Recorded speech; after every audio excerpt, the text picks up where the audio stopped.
Mayang gabi mga kaigsunan, o ganyan nasab kita sa itong tulumanontak na sa pagtuon, and we're still on lesson 6 on the topic, I Will Arise. Welcome na usab sa laing yugto sa itong pagtuon sa lesson. Of course, with me tonight, ang atong pinalanggang Ministerial Director sa Southwestern Philippine Union Conference, walay lain kundi si Dr. Elvin or Pastor Elvin Salarda. But before we start, ako ngayon si Dr. Elvin sa paghatag sa pagampo. Loving Father, again we ask that you will give us your wisdom so that as we study our lesson, we will be able to understand. Bless also our viewers, mga kapaglaom, mga kaigsunan, and friends. Thank you for your wisdom that you will give us. In Jesus' name we pray, Amen. Amen. Thank you very much, Dr. or Pastor Elvin Salarda. So, just like what we said last Monday night sa atong pagtuki ini, is a very challenging kind of lesson kasi first of all, ano siya the way nga gi-construct ang title itself no, sa atong lesson for the whole week, it's very, very positive and kanabitang I would say assuring waka. Assuring siya no, or reassuring, because it talks about kining I will rise no, in the first person kini this is actually stated with certainty. I will arise in the context nga simpre kung I will arise, the assumption is kanabitang murag naagi kag kalisod nga murag di jud ka kabangon nga grabe gi imong paningkamot nga unta imo ni siyang malabuan or imo ni siyang ma-overcome, pero along the way nakahimo ka sa pagbarog. Marabao gibagyuhan ka. O niya platin gyud tanan. Pero nakabarog gyapon ka. Nakagunit gyapon. Nakabarog gyapon. Nakabarog gyapon. Right. So, muna siya ang sentro sa itong pagtuki sa itong lesson for this week. Akong pagkabasahan, Dr. Elvin. Psalms 12 verse 5, muna itong key text. Very important no, sa pag-deliver sa itong pagtuon sa itong lesson. Nga ato ginaagian ang key text kay murag muna siya ang kanang hub. Center. Sana siya sa thesis sa research kanang framework. Yeah, this is the framework. Okay, sa itong pagkabasahan for the oppression of the poor, for the sighing of the needy. So we see here that I will explain that one. Now I will arise, says the Lord. I will set him in the safety for which he yearns. So again, kani siya nagahisgot may tungod sa gitawag na tong justice or injustice, no? According to St. Thomas Aquinas, ang justice adunay tulo ka components, no? Na subject, na object, ug na act. Mao na siya. So ang subject mao na siya ang poor. Yes. Okay. And the needy. Yes. The object is unsa atong angay nga pagahimon alang nila.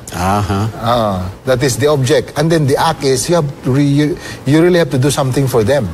Kaya kung if not, kung walay act, narata din ni sa pangunaunang gusto nimo pagahimon alang nila, dili gyapon ma-serve ang justice. Dunay action plan pero walay action. So dapat clear gid siya nga na subject, na object of justice, and at the same, and of course the third is na gitawag na tong the act of justice. So mo na siya no, the oppression of the poor.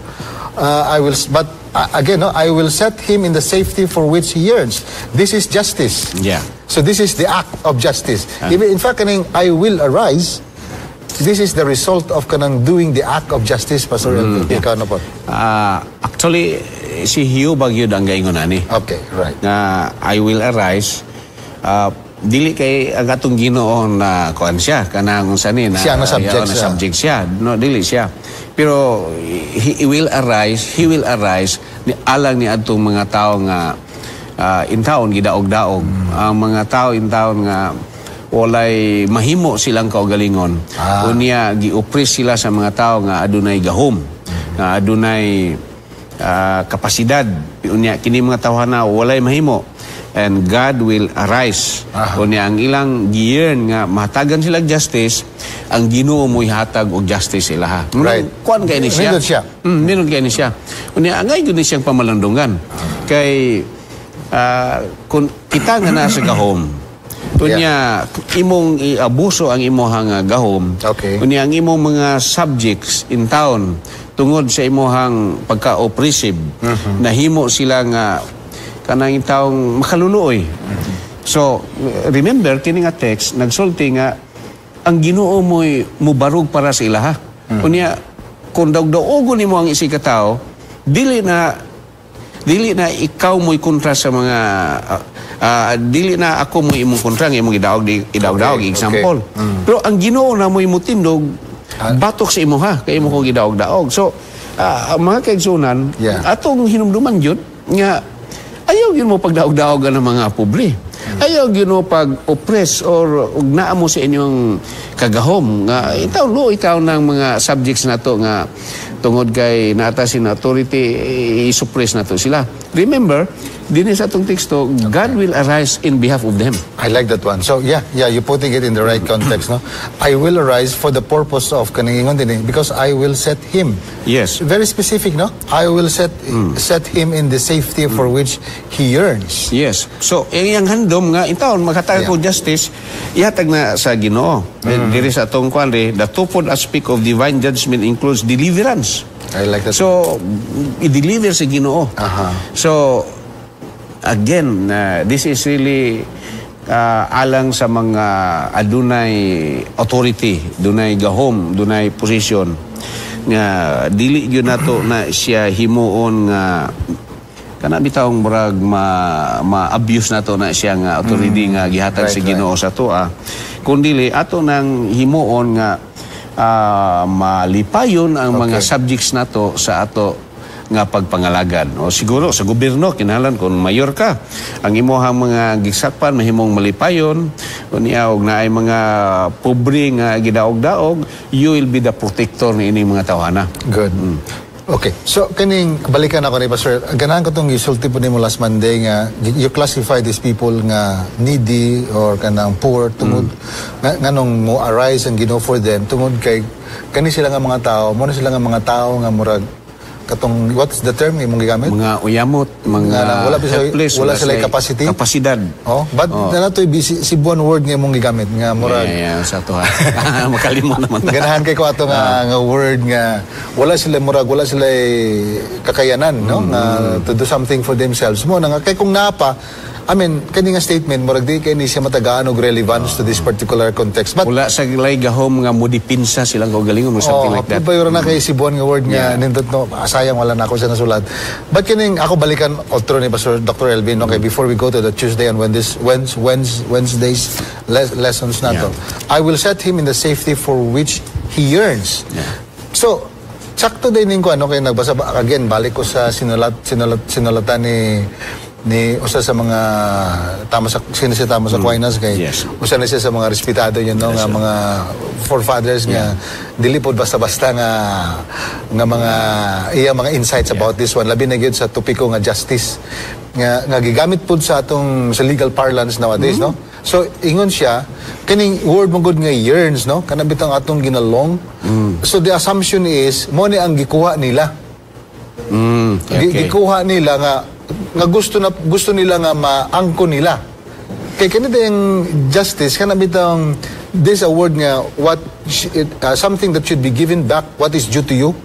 Kanang word bitang nga due, custom, katungod nako. Katungod. Imong gikuha nga katungod. Yes. So, gidefine siya ni kaning word nga due o the custom in Latin, gidefine siya ni Thomas Aquinas as to which someone kaning has a legitimate claim. Has a legitimate right to that claim.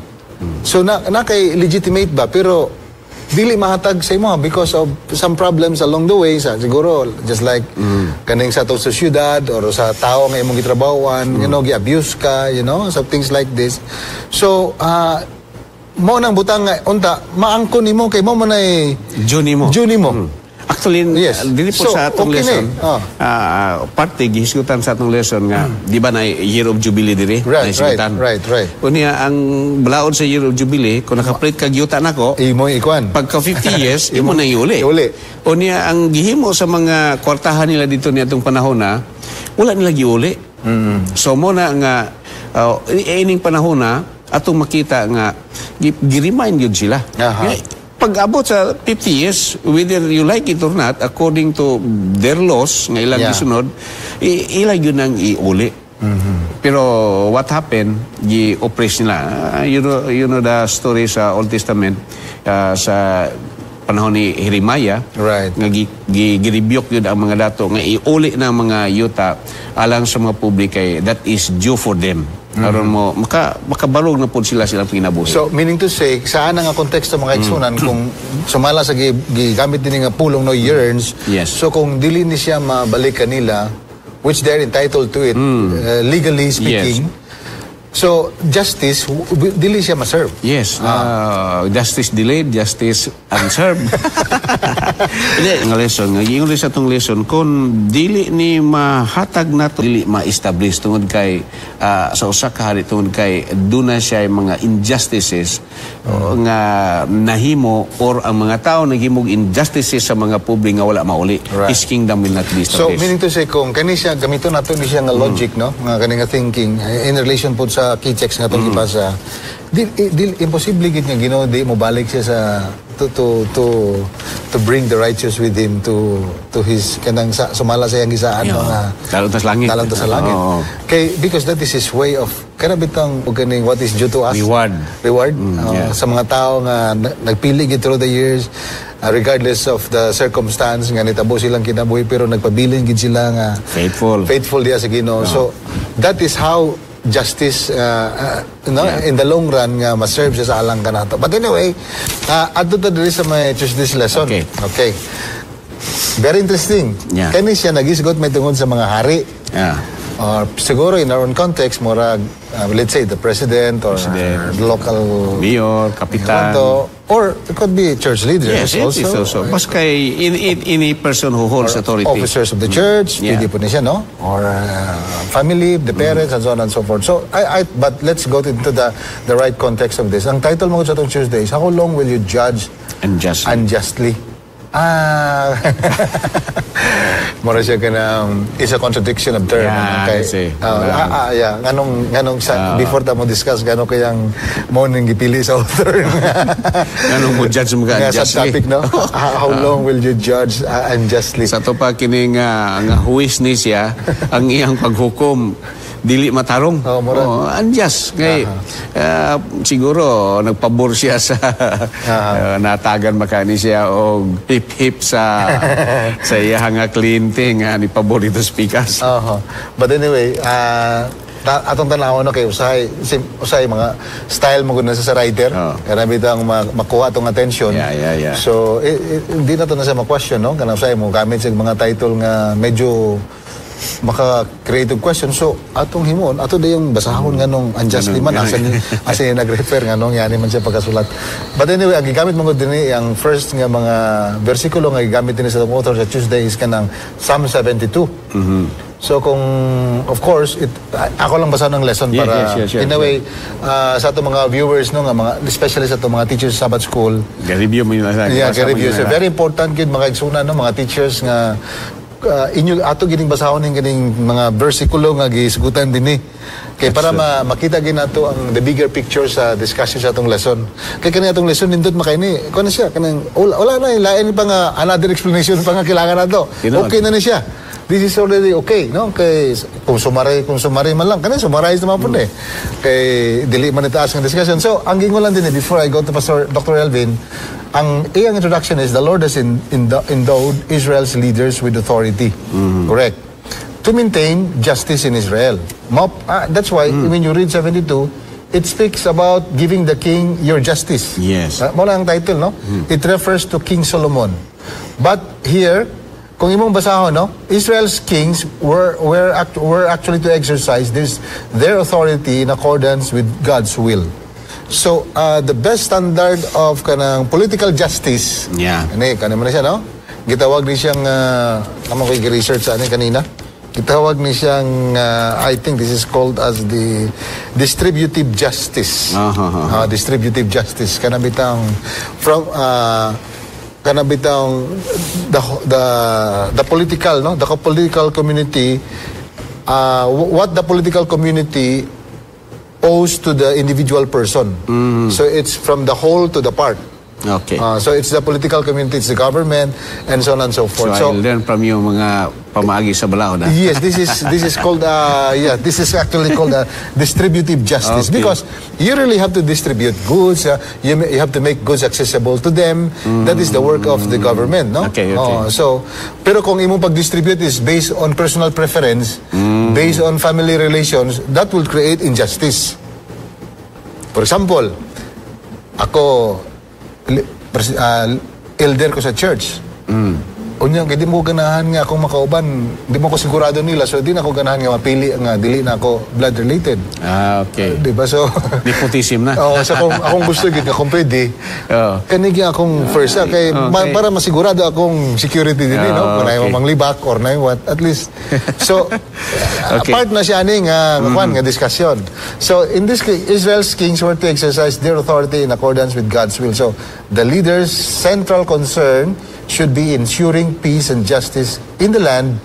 Mao gyud. Yeah. Commutative justice. And caring for the socially disadvantaged. Okay. So, unfortunately, wala na siya na no? Wala na siya na wa kay ma-apply ni. Wala kay ni-apply. Naaman po yung mga daghan nga sitwasyon nga na-apply, pero daghan po nga mga sitwasyon nga makita nato nga wala gyud ni mahimo. Murabag, So, meaning, Dr. Elvin is, ang ginawa, ang iyang intention, iya din delegate sa tao. Ang problema lang kung ma-abuse sa tao kaning delegation sa authority. Yeah. So, it will really create forms of injustice, no? Klaro man kayo nila, Israel's king were to exercise his authority in accordance with God's will. Yeah. So, kini sa civil authority man ganini siya. Right. Kunya, of course, sa baltan sa ato lang rin sa Pilipinas, ang tanan nga presidente, pag take out nila, hikap na sila og Bible. Kay hoping muhural na sila nga ang ilang yung himuon, ang hustisya yun o ang kabubuton sa Ginoo. Of course, nagalahit ang pagtulunan, pero tungod kay there is only one God. So muna siya, no, nga in accordance to, ang question is, how much more sa ato nga church? Nga ang atong leadership sa church, sa local church, or sa in all hierarchy sa atong nga church, it should be in accordance to God's will. Nga imong atong tanaw, ma-ensure na to nga in God's will yun kay naman tayo mga policy sa church, naman tayo mga different. So, sundon niya nato na siya kay constituted authority man nga nahimo sa ato nga church, example sa General Conference, kung sundon yun nato na siya, we lead according to the guidance or to the will of God. Right. And very good, no? Ingon po din kining I think ano to kayo na akong kuan. Okay. So usa sa mga butang nga timailhan nga makita nato nga mao ang atong gihimo subay sa kabubuton sa Ginoo. Yes. Kaning giingon din nga caring for the socially disadvantaged. Yes. Tama na siya? That's true. Anything or any person or any leader, of course, ma-appreciate po natin itong mga local governments. Dagan man sila nga mga maayo man sila, no? So, but the moment, no, they exercise their authority, nga nakabahay na sa ilang trabaho, I think they also fulfill the will of God. Kanang kabubuton sa Ginoo, anaa sa ilang panrabaho insofar as the issue of justice is concerned. Muna bitaw nga sa bisan sa atong panggobyerno, nakikitay programa sa DSWD nga magtan-aw sa mga pobre nato. Of course, ang local government, di ba?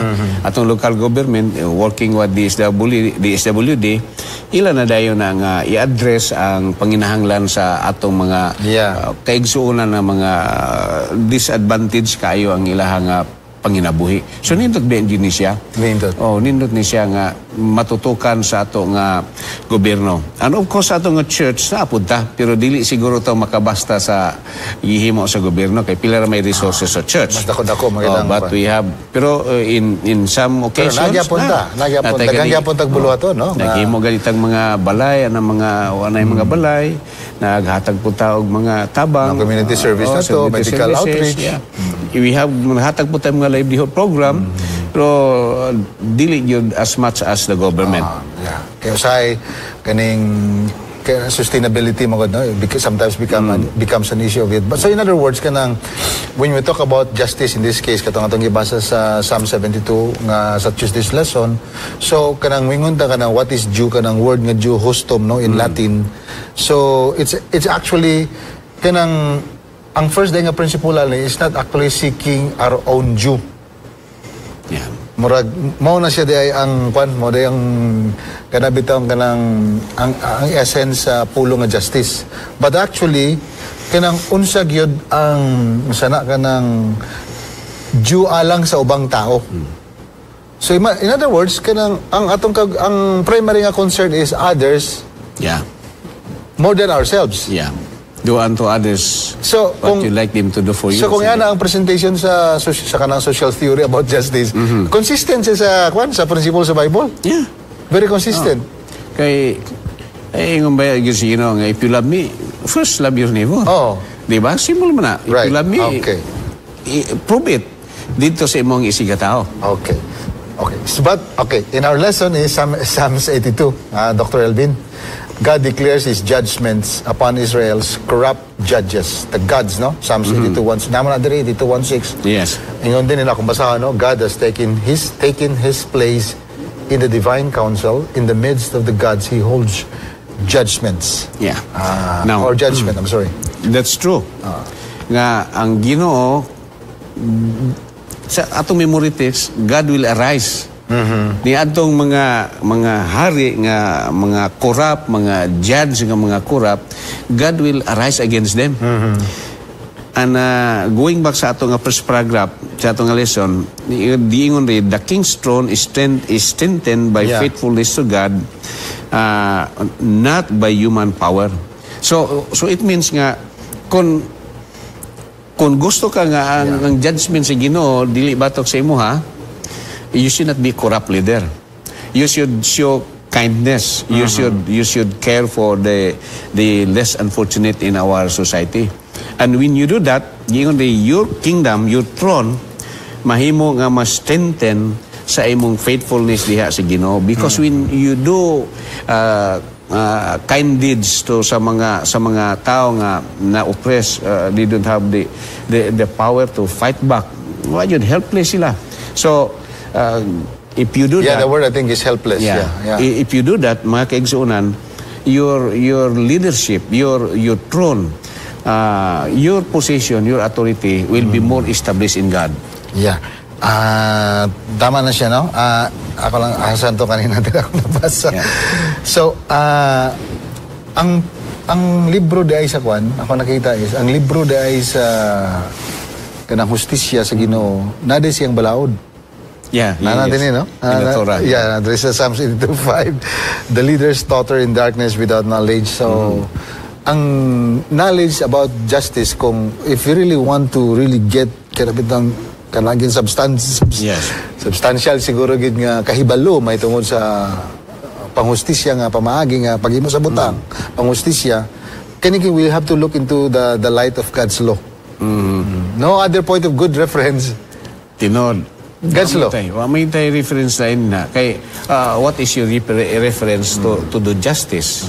To make good things and peace? By just simply following sa Torah. Just simply following the commandments of God. The positive law. The positive law. So kung ay mo nang sundon, ma-establish ang imong authority. But if you go against that, imong gi-oppress ang mga tao, now, you are making trouble of yourselves. And much more, ang yun ang Ginoo, kung wala na ka naglakaw sa iyahang mga kasuguan, God will rose up against you because of the oppression sa imong gihimo sa imong isiga tao. But even if you look at sa atong mga history sa atong politics, no, not only in this country but in some other parts of the world, na mga leaders gid nga na bansang gid sila nga grabe gid lang pagdumala silang nasod nga medyo to the extent nga medyo di na gid di na maswalo and we know them, no? Like one good example, classic example is Hitler. Daghan, no? Si Pol Pot, Idi Amin, a lot of leaders nga itong makita. But usahay, ikaw mo gusto itong lesson, no? Nga din kanabitang intervention sa Ginoo na din di ba? Tasked with delivering justice to God, people, and could not be judged for not fulfilling it. Di ba? Na din So, mapo nang isulti din sa Psalms 82. So, mabot ko din siya nga kwa, no? Although, duwa mo ginaka-picture kanibitang temporary judgment and then the kanang judgment, executive judgment nga ginapaabot in the future. Pero, in other words is, kanang wa mo kita kabalo kung kanibitang judgment nga ginahimo ni God, no? Anytime from now or whatever, depending sa siguro sa kanang degree sa injustice nga nahimo ana nga nasod sa subject. So God, there are times when God also intervene, no? Politically. Akong gitanaw bitaw nga kita subject man ta sa pagpakasala. Pero imong makita din nga ang Ginoo naagi sa limit yun akong tanaw. Right. Naagi limit ba kay pag di ba ningon ang Ginoo nga niadto siya dito, nibisita siya ni Abraham, niagi siya kay ang sunog iyahang hukman ang Sodoma o Gomora. Kay ang ingon si Ginoo kay ang ilang wickedness, ang wickedness has reached to my throne. So niabot na dito sa iya. So ang outcry sa tao niabot na dito. So it means nga ang ato nga mga leaders nga naghimo og wickedness, maybe for a time, ilan ang mahimo. Hindi po ta perfect, no? Pero there is really a time nga appoint si Ginoo nga no longer tolerate nga kining imuhang leadership, kining imuhang pagdumala is far beyond na. It exceeds na siya na imuhang pag-oppress sa mga tao. So meaning to say kanang murag napay space for kanang satong imperfections, no? Kay usay di magita perfect na magita mga tanaw ni guni mo both religious and political leaders, no? Yes, ingon ko ng Ginoo nga ningon si Abraham naalay pulo Ginoo. Oh, okay, I will save. I even 5. Okay, ingon pa Ginoo, okay. Pero pagtanaw si Ginoo, it's only silot Ginoo. So yun si makiksunan. Family and lot of family. Naanag yun ni sangko na yun sa Ginoo. That's a very good illustration. Very good. Pero siguro kung akong nakita nga naalag yung 5 dito, hindi pa yun siguro ito sunogon. Kaya may yung si Ginoo, di ba? 5 or 10. So, ako ang kaugalingon nga pangunahon na kung ang usa ka leader bisa nakasala, pero kung mo balik siya, mo humble siya, just the peace like lumipod wala sunoga sa Ginoo. Save siya. So this is the way I look at it. Someday, kita nga mga leaders, kung dili ta mag-repent, kung nakahimo ta og oppression, ipadayon na gyud gihapon nato na God will arise against us. But if we humble ourselves, just like the king of Nineveh, just like King Nebuchadnezzar nga acknowledge sila sa ilahang kapakyasan, I believe with all my heart God is gracious nga He will allow us to continue sa leadership and bless us nga mapasmaps gihapon ang usa ka leader. Right. Gusto na ko to yung mga illustrations, no, katong sa panahon ni Lot, no, sa Sodom and Gomorrah. Yes. And of course sa case Nineveh, no, kay Jonah. So the impending doom, no, yes, that's so. Because kay nagrepent sila. So everybody experience kanang salvation. Naluwas sila. And but on the other hand, napoy case nga mga katawhan sa Ginoo na subject po sa persecution. Tungod po kay I think it's siguro may ngonta nga punishment sa Ginoo, but I think it's a consequence of kanabitang breakdown binad nila sa Ginoo. So tinuday na nga, for example, nakabinakay no sa Ginoo nga kung imo kang faithful maningkamot ka mang relationship nimo, so I will always be there to protect you. So sometimes na judgment ang Ginoo nga pag nakita na niya nga murag, I think I'll teach this guy or this group of people some kind you know, lesson para mag-grow siya or mag-grow sila, maka-learn sila. So God sometimes allows this to happen as part of kanang delivering justice. You get that? Kay ang according sa atong lesson man God, ang justice, ang knowledge of justice is kanang is always in the consummation, intellectual kanang consummation of kanang pagsabot sa iyang balaod, no? Mao insulted din niyo. God's law, consider as the light. So if kanang bidyong you were supposed to be the carrier of that, pero nawala na ta. Labtikan ka sa Ginoo. Labtikan ka sa Ginoo. Kaya nga naman, I think in a way, ang atong act, no? Towards doing justice, dili na siya consistent. Because kung iana mo sa Dr. Elvin, how can we do justice to others if we can't even render justice to the requirement of God? Mo bitan ring gi-appoint, di ba? Kings, ang Ginoo mo nag-appoint nila. Right. Unya kung maghimo sila sa will sa Ginoo, ma-establish ang ilahang ginharian. Pero kung di nila magtumanon ang will sa Ginoo, gi-oppress nila ang mga tao, ang Ginoo mutindog batok sa ilaha. Right. So it means nga gi-correct sa Ginoo must serve ang justice sa na-oppress nga mga tao. And a lesson for any leadership both in the government and in our church nga should look up into following the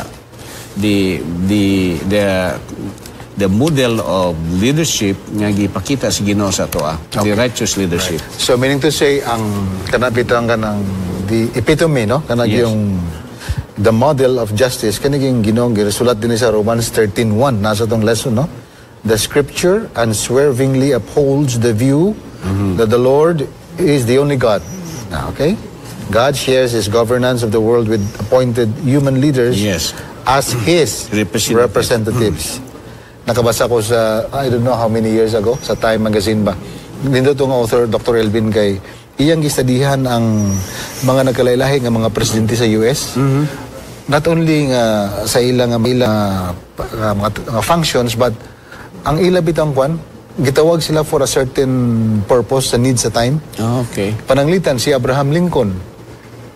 Kung imo dong ibutang si George Washington sa iyang lugar, murag most likely dili kay mahimo ni George Washington kanang magkaroon kag strong political will. Nga you have to fight for the for the slaves, nga you have to liberate them, emancipate them. So naay mga kwan ba, naay mga presidente nga gibutang sa Ginoo, political leaders in such a time, as this, nga siya nga murag siya ragoy na, nagid siya kanang talent or gas or na fit siya na nga call. So napoy mga presidente nga kung imo sila ibutang dito nga previously or the coming, nga di po sila nga di makahandle atong klase nga pressure. That's true. Kay gabi biya nga pressure to. So that is how we look at it, nga God is a sovereign God. He controls the affairs of the world. Even sa church, Dr. Elvin, ako personal naman ako na siyang observation. For example, panahon sa pandemic, kana bitang pandemic. Okay. Kamay mo ka leader, di kayo na basta-basta. Di siya basta-basta na. Kung man ako pa padayon ng programa sa iglesia. So I think it's also wise ba usay sa part sa Ginoo nga mobutang pa sa tao nga usay makaingatong aggressive naman kayo ni siya or sobrang na pud kay isog. Pero actually, ang iya din persona mo fit dai dito kay panakay sa kanang pandemya or whatever nga naani nga mga kalangan. Ang tendency mong nato is medyo ma-relax na mawadan tag paglaom. So that's how I sometimes look at it. Look outside sa ginabangit sa right person. Yes, sir. Sa sakto pud nga panahon ug sa sakto nga timing.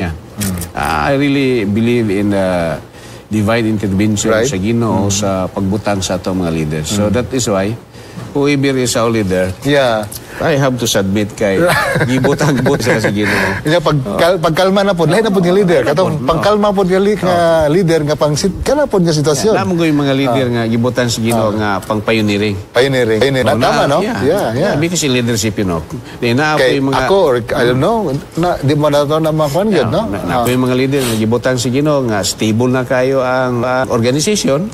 Gibutan sila nga okay. Pinapod sila gihiyas nga lahi po. Maayon ni siya kay managerial na ni siya kay naman ang pioneering. Kung ang mga leader nga pioneering di si ibutang nimo sa stable na kayo nga panggobyerno, that will not work. Kunya kato pong mga aggressive, kanya peaceful na murag medyo kuan pud gamay, no? Medyo imbalance po. Medyo na challenge nga. So mo na nga bitaw na nga unta ang atong mga leaders kinahanglan mo basa mo right. aron makahumahaom ta sa sitwasyon ba. Pero nindot ni siya, no?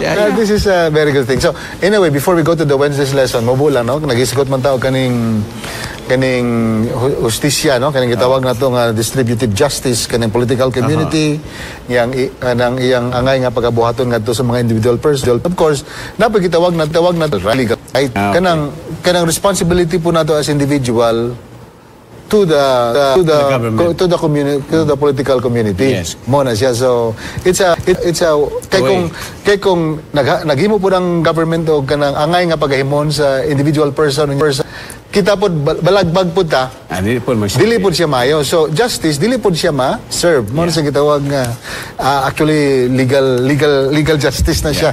Okay, so sa mo ng distributive justice na po legal justice ug na po communitative justice kanang akong pagahimo as an individual to another individual. Dili nato idauton ang kanang magamit og harsh words towards another, makapangabit ni sa kanya, di nato sa pakulaw in public unjustly. Mao na siya ang mao na siyang gitawag nga commutative justice. For example, na ako sa meeting, ako ang ipakulawan ang usa nako ka worker harshly unjustly. So that creates injustice on his or her part, di ba? Tama. Imagine ka commutative justice. Ang integrity, ang personality na nga tao was destroyed. Always careful kita. Especially sa ato nga pamaagi sa church. Sa ato lang sa atong church.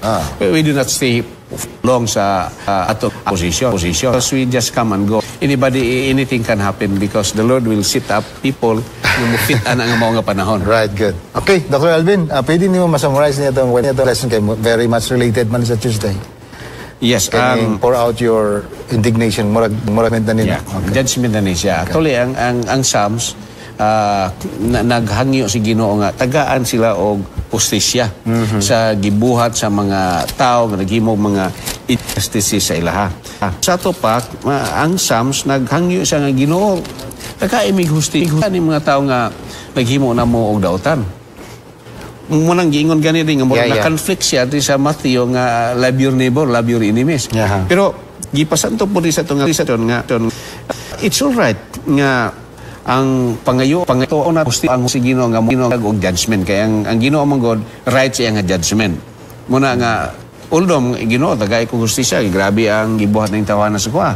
So dili sa tong kaugalingon nga pangunahuna kundi ang Ginoo in all his wisdom nga mo implement sa nagakaigo nga justisya nga imong gipangayo nini mga tao nga badlongon si Ginoo sa ilang injustisya nga gihimo sila imuha nga kinahanglan. Grabe ra bang diri sa Psalm 50. Ako lang ba sa Dr. Alvin? Oh God, break the teeth in their mouths. Tear out the fangs of the young lions. Oh Lord, let them vanish like water run away. Grabe din siya, no? So, naing gamay nga problem dito before we end, no? Kaya mura siya, wala, dili siya consistent sa Matthew 5:44. That's true. Kanang love your enemies. How do you look at this theologically? Kani siya, murag seeking vengeance, magod eh? Dr. Elvin? Okay, sige daw. Ingon magod si Sabs nga, Lord, ikaw mo'y manimol para sa kuha. Okay. So, kanang mo ingon nga, ikaw manimol sa kuha, actually, kung ang Ginoo mo'y manimalo sa divine judgment. Divine judgment. God is fair. Kaya kung kita mo'y maghimo, Lord, manimalos ko, balik ko ani. I like that one because God is fair, no? That's good. So, paghatag niya justisya usa ka tao gimong nga kautan si mo igo-igo pod nga ihatag si Ginoo kay kung kita mo imo panimalos Labi na kita na ang natungdan bitaw. ang atong panimalos sobra pero ang Ginoo gikaigo lang enough sa ihapon nga gihimo proportion ba proportion ang ato ramang justice kana sa Matthew 5 kanang a tooth for a tooth. mo yun na siya Mo man ang hustisya sa mga Hudiyo. Kay kung matanggalan kong ipon kay kung mong gisumbag para ma-serve ang justice nako. Ako po kang tanggalan ng ipon. Ano na siya? So lisod na kay kung yan ang definition sa justice wala yung mga ngipon lang tao. Na-interesting nga akong sige.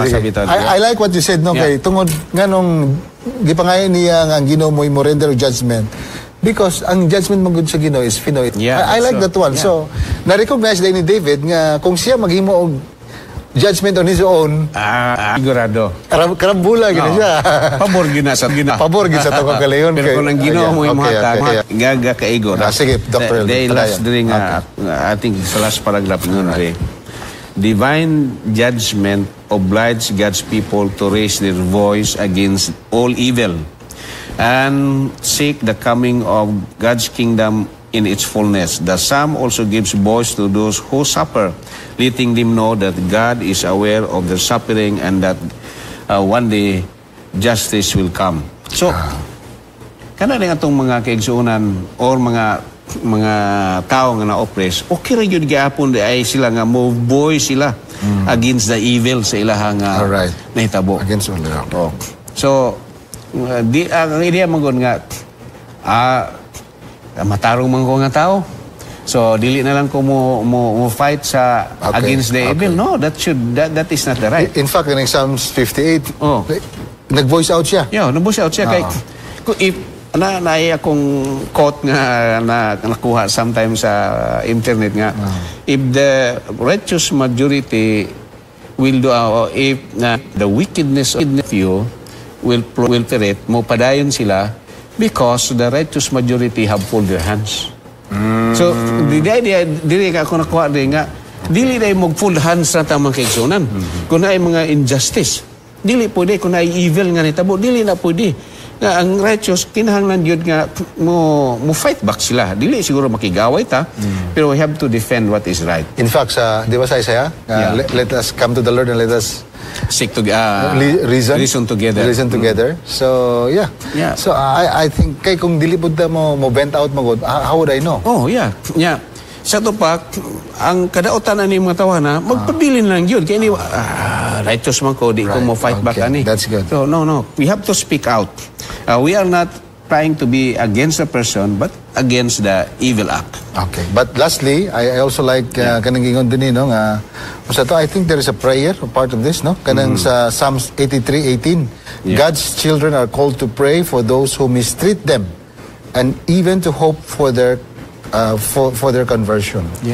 So tama ni. I like what you said. Kung ako ning balikan si mong gisulti kanina nga gitugyan niya si Ginoo kay ang judgment si Ginoo is fair and the only way nga pinaka the best pod atong mahimo other than atong ibungat na siya is actually prayer.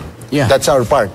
Then kung ang Ginoo pa mo umuhatag sa justice kini mga tawo na it could most likely be converted nga mo alagad pa si Ginoo. Right. So that's the intention. That's the intention.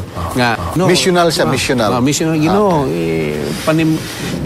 Paning Ginoo, pagkakurik ani mga tawhana, ay nakasala man ay ko. So mo alagad ko si Ginoo. Pero katong intention nga Ginoo patay gyud ni sila. Kay mo rang pamagi nga makabalos pud kay mo rang sakit-sakit ra ba yung gimo nako. No, that is not the way. So dili kina siya. So actually dili pud sayon nga kanang mosunod gid ka sa cross ni Ginoong Jesucristo. Dili gid sa sayon makaigsunan. Mo na nga ingon sa Psalms dili na what is this? Katong kong gibasa 83:18 nga the best way nga itong pagkaimon is actually to pray for those who mistreat us. That's the cross nga ito pong kasanon. Usay, isod po na. Pero it's very hard. Mahard ka na siya. Di kita kaingon nga tabangan lang ta sa tabangan lang kita sa kinamakaigsunan. Kay maura man natong sikreto mo na nga it's mo sa lesson nga it's only through divine intervention alone. Wa gilain. Okay, so thank you very much, Dr. Elvin. So, see you again this coming Friday. And magdukot sa itong mga ulo makaigsunan ala sa itong panapos nga pagampo. Heavenly Father, we praise your name for the wonderful study of our lesson for this week, teaching us about what we ought to do to those who are on a disadvantaged position. I know they need help, they need hope for their lives, and so use us as your instruments of peace and instruments of hope for each of these people, because we are also humans. We are prone to make mistakes. Sometimes we are prone to make outright judgment on those who wronged us. But we thank you that according to Dr. Elvin Salarda, we just have to bring everything, can render fair judgment, even continue to stay faithful to you until your second coming. Thank you for the Hope Channel platforms as you eventually help spread the good news, dear Lord, and those people who are actually rendering their services here. Bless each one of us and the families that we all represent. May your blessings and protection will be enjoyed by each one of us tonight and henceforth. In the loving name of Jesus, we pray. Amen.